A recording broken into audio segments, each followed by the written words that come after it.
Welcome back, everybody, to the Cleveland Guardians franchise here on MLB The Show 22. We are here in the month of September, nearing the conclusion of the regular season here in year number 1.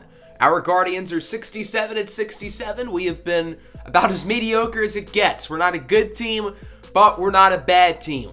We're currently third place in the division, and we're on the outside looking in the wild card race, but we still have a fighting shot, although it would take a big month of September with us 6 games behind the second wild card spot. So now that we're in September, we have to call up 2 additional players to the Major League roster, because once we get to September, each team needs to have 28 players on their team. So we're not only going to make some call-ups, we're also going to send a player down, that being Bobby Bradley, who just has not lived up to expectations this season. And I feel like we kind of need to give him a wake-up call, in a sense. I think having him in AAA for a month will do that. So Bobby Bradley's going to get sent down to AAA, so now we have to call up 3 players. The first one being reliever Eli Morgan, who started the year in the big leagues, wasn't all that good, but we need another bullpen arm, so we're going to bring him up for the final month of the year. I had a tough decision here at shortstop between Tyler Freeman and Brayan Rocchio, but ultimately, I don't feel Rocchio is quite ready. He hasn't really produced this year in AAA, although he's been better the past month or so. Tyler Freeman's had a fantastic year in the minors. He played a little bit in the big leagues back in May. He had 3 games, didn't do all that much. So now he'll get more of an opportunity on the Major League roster for the rest of the year. I had another tough decision at center field between Elliot Ramos and George Valera. There was a part of me that wanted to go with Valera because he's been so good this year. And based on the season he's had, I honestly think he's the best prospect in our system. I think he has passed Brayan Rocchio. However, he is still in AA. He hasn't faced off against AAA pitching. And the AA team is going to be making a playoff run. They need George Valera to help them on that playoff run. Even if Valera won't get Major League experience this year, he'll get to experience playoff baseball. So that brings us to Elliot Ramos, who we got this year at the trade deadline. He's been good in AA and AAA this season with us and the Giants. So we're going to call him up to the major leagues, give him his first crack at big league action. So this is what the lineup is going to look like. Against righties, it's for the most part unchanged. Ramos and Freeman will both start against lefties every day for now, and we'll see how they do. Maybe they'll get some more opportunities against righties here in the final month of the season. The pitching staff really is not all that different other than the addition of Eli Morgan back in the Major League bullpen, but other than that, the rest of the bullpen's the same. The starting rotation is the same as well. So I wanted to get to play Elliot Ramos' Major League debut. Fittingly, it's against the Baltimore Orioles, and it's fitting because, of course, last year in our Orioles franchise, we had Elliot Ramos on that team, and he was a great, great player. So I think it's kind of fun to have Ramos debut in this series against the team we had him for the last series. So it's kind of like a passing of the torch, essentially, from the Orioles series to the Guardians series with Elliot Ramos. So he'll get to face off against Baltimore, playing in right field, batting in the number 7 position today. And hopefully he can have a productive debut for what will be a long and great Major League career in a Cleveland jersey for the 22-year-old outfield prospect. And it has been great to totally revitalize the outfield throughout our farm system, making a number of great additions, including Elliot Ramos. Tyler Freeman is also back in the lineup for the first time since May. He will bat in the 9-hole. The pitching matchup for today's game will be Tristan McKenzie for Cleveland against Bruce Zimmerman, a lefty, for Baltimore. I would have had Freeman and Ramos both play had it been a righty on the mound, but it was a lefty, so it just kind of worked out that way. We're going to start here at the top of the first. It's the Crone Zone. Jake Cronenworth acquired in a trade with the Padres for Cedric Mullins earlier in the year. That one goes off the top of the wall out in left field. Straw has trouble getting to it, and that'll be a double for Jake Cronenworth. So the Orioles have an early base runner aboard. The problem for them is the rest of their lineup is not great. This is supposed to be the sweet spot for most teams, but guys like Kelton Gutierrez, who are hitting 2 for Baltimore, might not even be starters on other teams. Now we move to the bottom of the first. It's Amed Rosario who leads it off for Cleveland. As we know, he hits the ball very well against lefties, and fittingly, he opens up the game with a single off the lefty Bruce Zimmerman. That'll bring up Jose Ramirez here for the Guardians, draws a walk, so now Cleveland has 2 runners aboard early here with 1 away. That'll bring up the cleanup hitter, Franmil Reyes, who's had a great second half of the year so far. Reyes hits it high and deep into left field. Go, ball, go. It's gone. 3-run shot for the Franmil Reyes. The Cleveland Guardians are on the board very quickly here in tonight's game. They lead this one 3-0. Reyes' 25th home run of the year, an absolute beauty. So the Guardians start this one with a big lead early on. Now we go to the bottom of the second inning, still 3-0. Elliot Ramos up to bat for his first Major League AB as he leads off the bottom of the second. 2-2 count. Ramos hits it nicely into center. That'll drop for a hit. Elliot Ramos' first Major League at-bat goes for a single. So Elliot Ramos currently has a career batting average of 1,000 for what it's worth. The first of many Major League hits here for Elliot Ramos. That baseball is going to be saved away in the dugout with Cleveland's first base coach. So a great first at bat there for Elliot Ramos. We'll see if the Guardians can possibly look to drive them in. 2 away here for Med Rosario. He's going to rip this one up the middle for a single.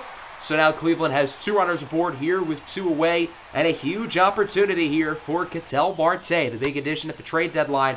He's going to single it up the middle into center. Elliot Ramos is headed home. Rosario headed to third. Both players are safe, so it's an RBI single for Ketel Marte. Elliot Ramos scores his first Major League run, and it's a 4-0 ball game.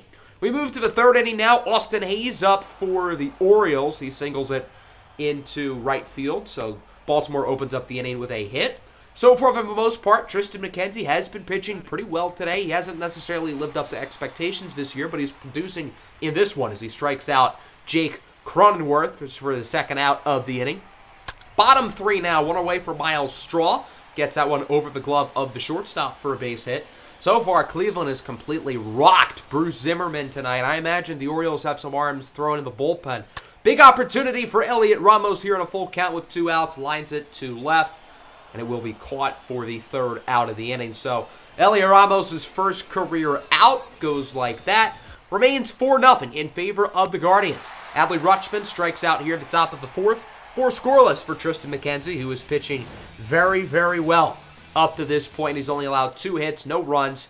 Now we go to the bottom of the fourth. Tyler Freeman is up for the Guardians. He hits this one nicely, deep into right center field. That one's going to bounce in front of a wall and go for a ground rule double.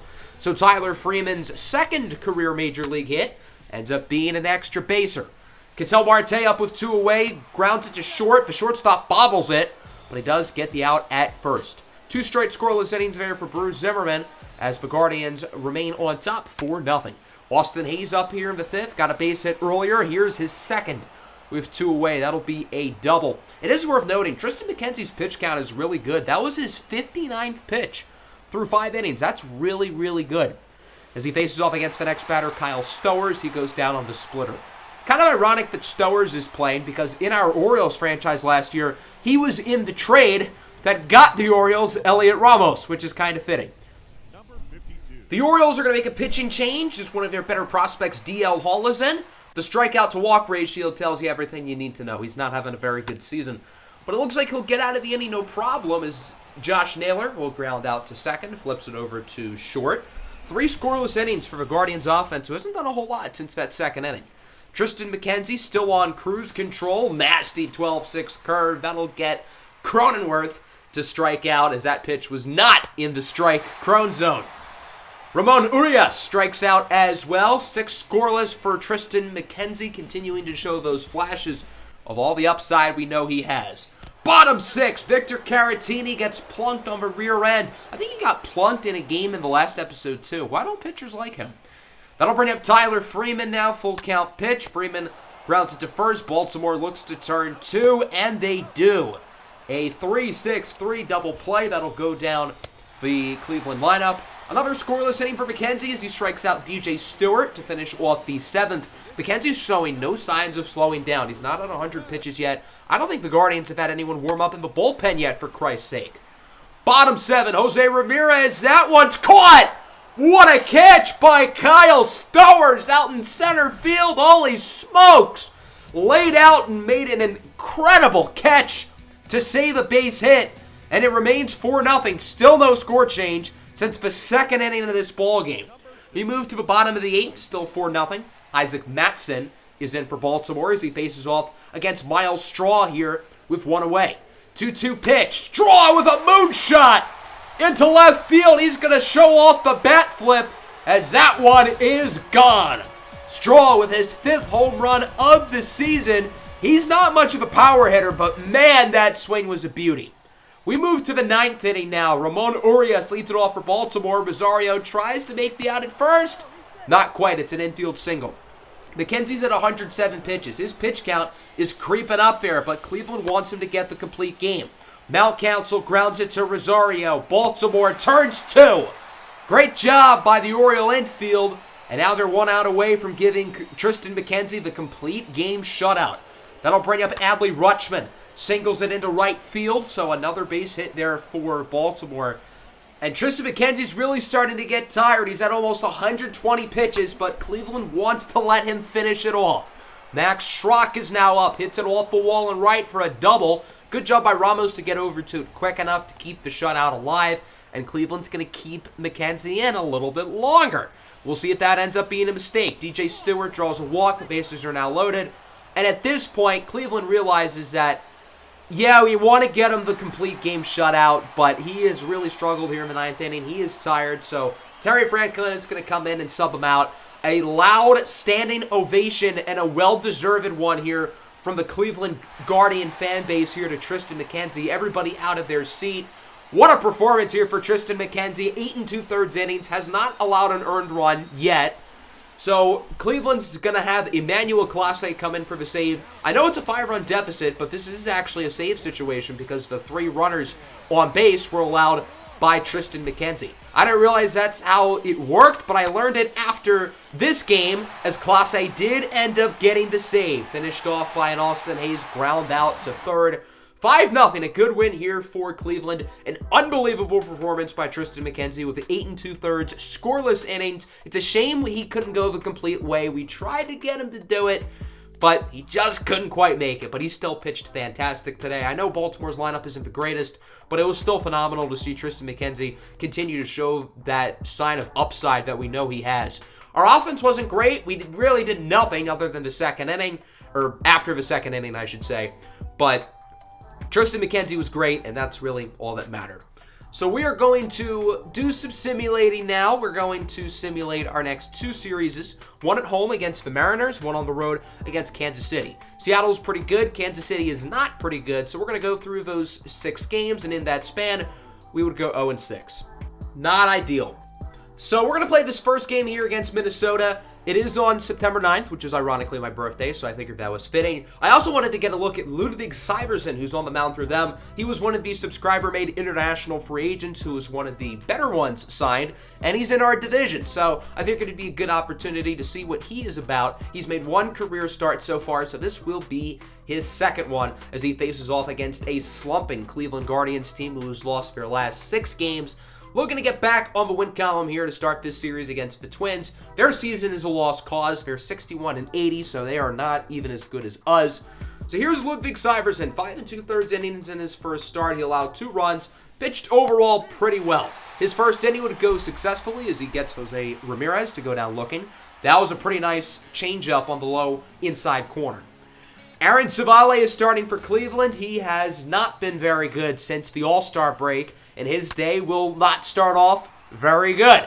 As Byron Buxton, the first at bat of the game for Minnesota, that's a solo home run, and the Twins are very quickly on the board. They lead this one 1-0. Byron Buxton with his 13th home run of the year, so the Twins start this one off with a bang. That'll now bring up Carlos Correa here with 1 away. He's going to line this one up the middle to center. What a play by Rosario! Correa safe at first. If Cleveland had been able to get that out, shoo-wee, that would have been nice. So now runner on here, 2 away for the third baseman, Gio Urshela. Lines it to first, Naylor bobbles it, but he does step on the bag in time. Pretty good inning, though, for Minnesota. They do get on the board, courteous of a Byron Buxton home run. We move to the second now. It's Franmil Reyes up to bat here for Cleveland. He's going to single it into right center, so the Guardians have themselves an early base runner. That'll bring up Elliot Ramos, the following batter. Hasn't done a whole lot in that 6-game span that we lost as he hits it one high and deep into left center field. That one is gone. A 2-run home run for Elliot Ramos, the first of his major league career, and the Guardians take a 2-1 lead. Great to see Elliot Ramos get his first Major League home run there. That was a beautiful swing, and that's going to put the Guardians ahead in this game as Ramos gets the first of many Major League home runs in his young career. We move to the bottom of the second, 2-1 Guardian lead. It's Gary Sanchez up for the Twins. Gets that one past the diving glove of Jose Ramirez. I don't know what Stephen Kwan's doing out there in left field. So that's going to be a double. So Sanchez is aboard here with one away. And that'll bring up the German native Max Kepler, who lines that one past Josh Naylor. That one should go for extra bases and drive and a run. So it's an RBI double for Kepler, and the Minnesota Twins tie it at 2. A lot of action so far here in this game. Both offenses have come to play. 2 away now for Byron Buxton. Had the home run earlier. This one will stay in the ballpark, but likely go for an extra base hit as Kepler scores, and the Twins are right back on top. It's an RBI double for the speedster Byron Buxton, and the Twins are now ahead 3-2. Top of the third inning, here is Ahmed Rosario, of course facing off a lefty, which is good news for him as he singles it into center field. So far, Cleveland's lineup has been pretty good. They haven't been as good as Minnesota's, but both teams are really hitting the ball well. Ketel Marte grounds it to short. Twins look to turn 2, and they do. I don't know why, but I've struggled with Ketel Marte against left-handed pitchers, which is kind of odd because he rakes against lefties. Into the fourth inning now. Here's Franmil Reyes. Had a hit and a run earlier. This one looks like it'll go for another hit as it goes off the top of a wall out in right center field. Although Reyes struggled early into this season, it has been great to see him playing well since the All-Star break. He has really played some good baseball. Elliot Ramos singles it into right. Reyes was going home. He quickly realized that was a bad decision. So now he's in a pickle, and he's going to be out. Bad decision by Franmil Reyes to go home. Costly base running error there by the Guardians, and Minnesota remains on top. That'll bring up Josh Naylor. Lines it to first. That one is bobbled. They should make the play, and they do.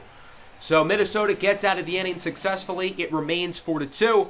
Here we are in the bottom of the fourth. Jake Cave up for Minnesota. Ooh, that pitch was nice. I know Aaron Civale started this game off poorly, but hopefully he can get into a groove as he faces off against Gary Sanchez, looking to strike him out as well. And again, it's the curveball. This time, Sanchez goes down looking. Now to the fifth inning, 3-2 ball game. Tyler Freeman up for Cleveland. He lines this one nicely into right field. That one should drop for extra base hit, as it'll be a double here for Freeman, sliding into second safely. And with one away, the Guardians have a runner here in scoring position, looking to possibly tie or take the lead. That'll bring up the man, the myth, the legend, Stephen Kwan. Up the bat here for the Guardians, 2-1 count with one away. Kwan deflects that one off of Syverson. Had Syverson been able to catch that in the air for an out, that would have been sick. But nonetheless, they do get the out there at first, and it remains 3-2 as we move to the bottom of the fifth. Runner on, nobody out for Byron Buxton. He singles it into left, so Civale allows a couple early base runners, and Cleveland realizes we should probably take him out of the game. And Yel De Los Santos is now in for the Guardians. His day does not start off very well at all. Carlos Correa with a 3-run bomb into left field, and the Twins now lead this game 6-2. Big swing there for Correa to completely break this game wide open. Now we're into the sixth inning. I'm not sure why Ludwig Syverson is big on our screen. That's just MLB The Show being weird. If you can't tell what's happening behind him, Ketel Marte just hit a double into right field. So, yeah, that's cool. And now they're going to show Ketel Marte up close. I don't know why it's doing that. Luckily, it would go away for the next at-bat here, which is Jose Ramirez, who's going to line this one into right center. That'll go for an extra base hit. Marte scores. So it's an RBI double for J-Ram, and the Guardians have it within 3, as it's now a 6-3 ball game. Minnesota's going to keep Syverson in as he faces off against Reyes. What a play! Ludwig Syverson showing off the glove and the reflexes there to turn that out. Now into the bottom of the sixth inning. De Los Santos is still in here for Cleveland as he faces off against Max Kepler, who singles it into left field. So Kepler is aboard once again. And the Twins are looking to keep the good times rolling here offensively, as that'll bring up Nick Solak, who they got in a trade from the Rangers. Hits it into center. Marte is slow to it, so that'll result in a base hit. And now the Minnesota Twins have a pair of runners aboard here with one away. That'll bring up Byron Buxton. He's 3 for 3, going to make it 4 for 4. Buxton with a moonshot into left field. His second home run of the game. And the Twins have turned this one into an all-out blowout. They lead it 9-3. What a performance here for Byron Buxton, who has done an unbelievable job today. So De Los Santos is taken out of the game. Trevor Stephan will come in to replace him, and it would not be a whole lot better. With one away, Correa grounds it to third. Cleveland tries to turn 2. Instead, they turn 0. Bad decision by Ramirez to try to get the double play instead of just getting the out at first. 2-1, 2 away now for Gio Urshela. He grounds it into left center field. Stephen Kwan completely misplays it. That's going to cost a run coming in. So it's a 2-run double for Gio Urshela. Minnesota now leads this game 11-3. We're going to move into the bottom of the 7th now. The Twins looking to extend their lead. Keenan Middleton is in as with 2 on and 2 out. It's Luis Arias who singles it into left field. Another run is going to come home to score. So the Twins now lead this game at 12-3 as they continue to pad on to this lead. That'll bring up Victor Caratini now here in the top of the 9th. Minnesota turns 2. There's your ball game. 12-3, a blowout victory here for the Minnesota Twins, who completely dominated this game. And our Cleveland Guardians are really in a rough patch as we have now lost 7 in a row, and our playoff chances are dwindling by the second. Our offense wasn't great. Our pitching wasn't great. We just played really poorly, and we are having a disastrous month of September here up to this point. So hopefully we can try to figure some things out, because we are just completely lost as a team at the moment. So I think the plan is we're only going to have one more episode here for the regular season. Next episode will be the regular season finale. We're going to simulate this next week or so to the final Double-A game of the season, and I'm doing that on purpose because the Double-A team is probably going to make the playoffs, so we're really going to focus on the Double-A team in the next episode. Ketel Marte fractures his forearm. He's out 1 to 2 months, so Ketel Marte is done for the year, as if September can't get any worse for us. Owen Miller will replace him on the big league roster as we go 3-3 in the 6 games that we simulated. We beat Minnesota, we got swept by the Angels, and we win our first 2 against the Twins. So we're 71-78. Just a really bad start to the month here of September. One of our best players is out through the year, and we are just not playing well. We're 5 games away from being eliminated from wild card contention. So at this point, it would really take a miracle for us to make the postseason. So next episode, as I said, will be the regular season finale. I hope everybody enjoyed. Make sure to hit the like button and subscribe. Peace.